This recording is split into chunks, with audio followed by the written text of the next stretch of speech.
Ito yung AI photo na pinagalaw ko, ayan.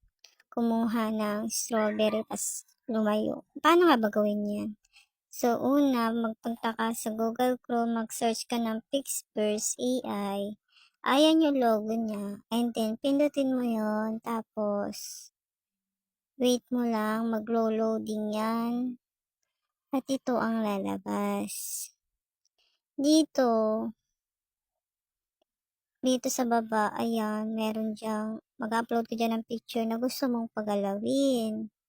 Tapos hanapin mo yung picture na gusto mo.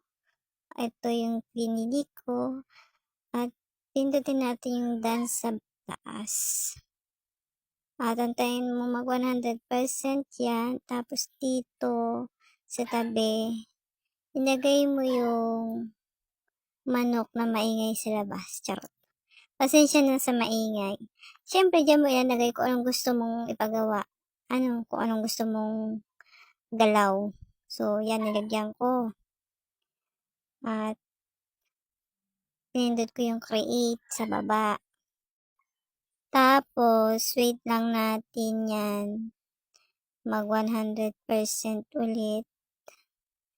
Medyo matagal siya pag mahina ang signal. Ayan na, kung nakikita niya sa taas.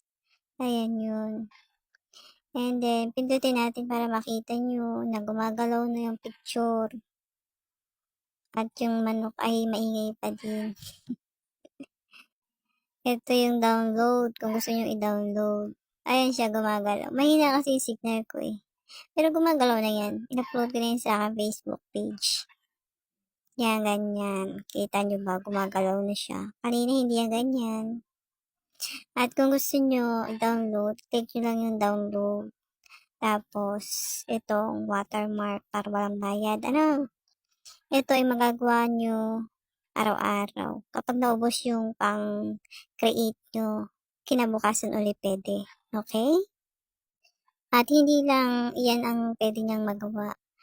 Na hindi lang sa AI photo, pwedeng sa normal na picture mo, pagalawin mo, mag-smile or mag-left and right, ganun. Or mag-wave.